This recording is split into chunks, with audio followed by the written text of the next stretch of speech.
It's PTO season for the Calgary Flames right now. And we had one unexpected one and one extremely expected one. So let's start it out right now.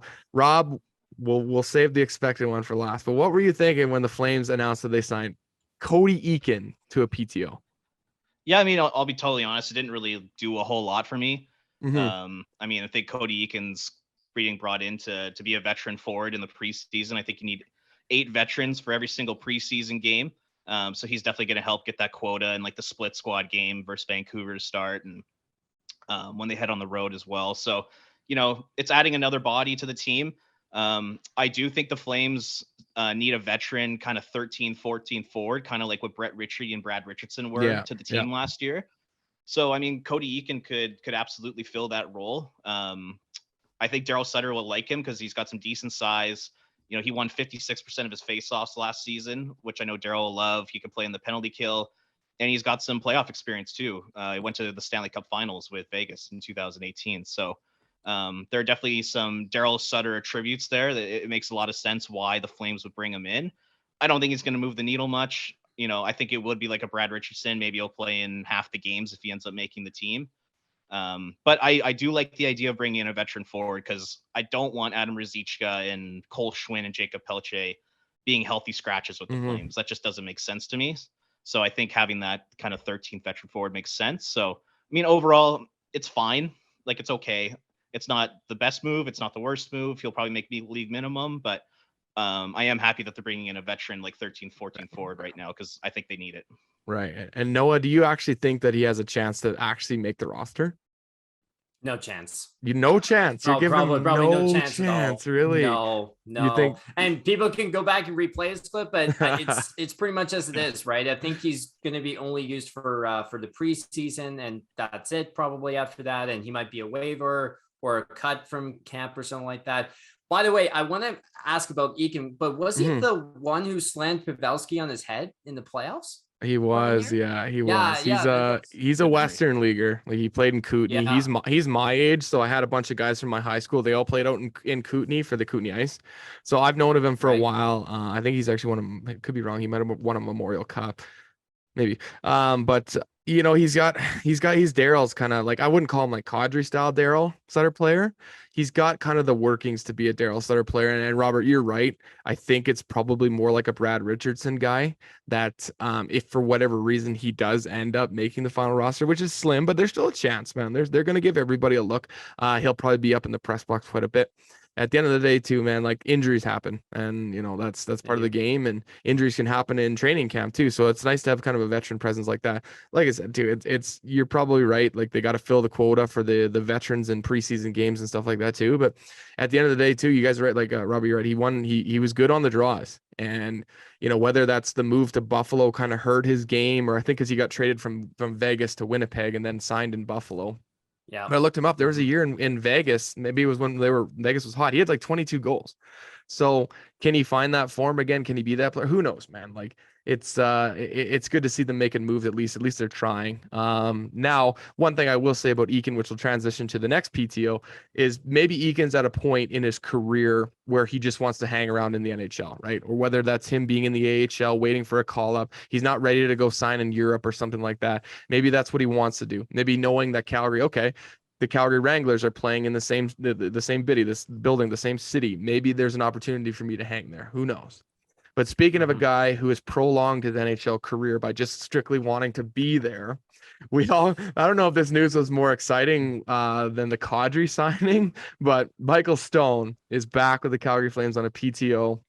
We got tipped off pretty early, Pike and myself, by Frank Saravelli, that they were looking at him. And then we got all of our articles up and out there. Oh, yeah, Stone might come back on a PTO. And then like 20 minutes later, they signed him. So it's good to have him back. Noah, what are you thinking? And what are your first thoughts of Michael Stone coming back?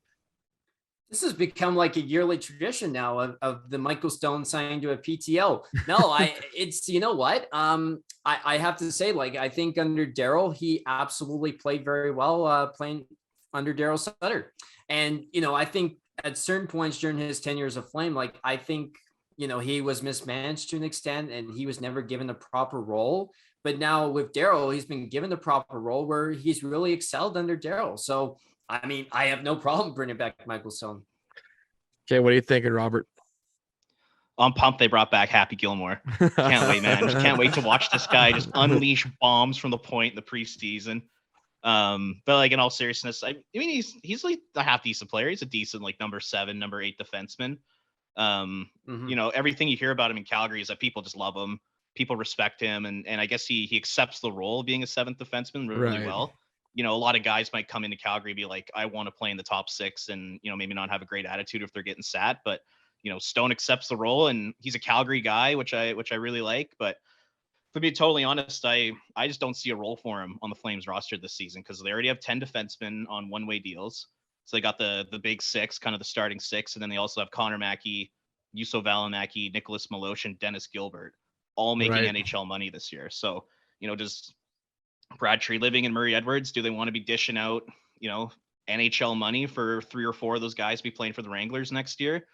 You know, I don't know if that makes a whole lot of sense right now. So I honestly, I don't think he's going to make the team this year. I think he'll be brought in on a PTO, and you know, hopefully he gets signed to another team because I'm cheering for the guy. I really like him, but I don't think he's gonna sign in Calgary, unfortunately. Yeah, that's an interesting thought too, and that's just kind of crossed my mind right now. Is do you think the Flames are potentially just doing him a favor by bringing him into camp? Like maybe he didn't get quite the look that he wanted in free agency this year, so the Flames just bringing him into camp and say, "Hey, we're going to play you in as many games as possible, and if you know that might be an opportunity for you to showcase yourself to another team." Now, Mm-hmm. also knowing this is I just talked about before him prolonging his NHL career by just taking these PTOs and these league minimum stuff like that. Like maybe he just wants to be in the league, but like you never like I don't know, man. It's hard to say because like you want to like if you're in the NHL, you want to play. Like sitting up in the press box can't be that fun for him. You know what? He a couple of years ago he played in like 6 games. I mean, he got to play in the playoffs, and for for whatever reason, he actually was an impact in the playoffs. Like he scored some goals. He was fast. He was physical. Mm-hmm. That kind of stuff too. So like we kind of knew the writing was on the wall during free agency when they added all these guys with NHL money. You're talking about Milosh and Gilbert and brought back Zadorov. So you kind of knew the writing was on the wall. So that's my theory. My thought is they're bringing him into camp to push some of these younger defensemen and to potentially showcase him for another team that might be interested in him. And I'm a little surprised that after his playoff performance that somebody didn't take a chance on him, or maybe they did. Who knows, Mm-hmm. man? You just know that this guy, he's tied to Calgary, man. He's obviously got his family here. He played here as a Calgary Hitman. Maybe he just wants to be here. Maybe he's at the tail end of his career and he has a good training camp, and he doesn't make the team and they offer him a role in the development team or like developmental system or something. Who knows, man? Who knows with Michael Stone? We can all agree here that the three of us we hope for the best with Michael Stone, right? Like no one's For no sure. one's actively rooting against Michael Stone, right?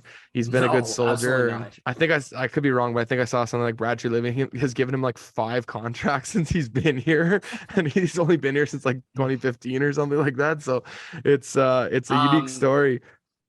Go ahead, Noah. just to correct actually on that, Printzy, he Mhm. was acquired at the deadline in 17 from Arizona. 17, really? Was it Yeah, 17? Okay. 17. Yeah. Okay. Yeah. I thought it was earlier than that, but yeah, it's all good. But I just know he's been offered a shitload of contracts since he's Well, been yeah. here. So, Mm-hmm. so we filled out a PTO spot with Cody Eakin. We've got another defenseman. There's no way in hell the Flames are going to add any more defensemen. There's absolutely no way that they're going to do that. They can't. They're Adam Ruzicka is still not signed. Whether they're just waiting, who knows what's going on with that one.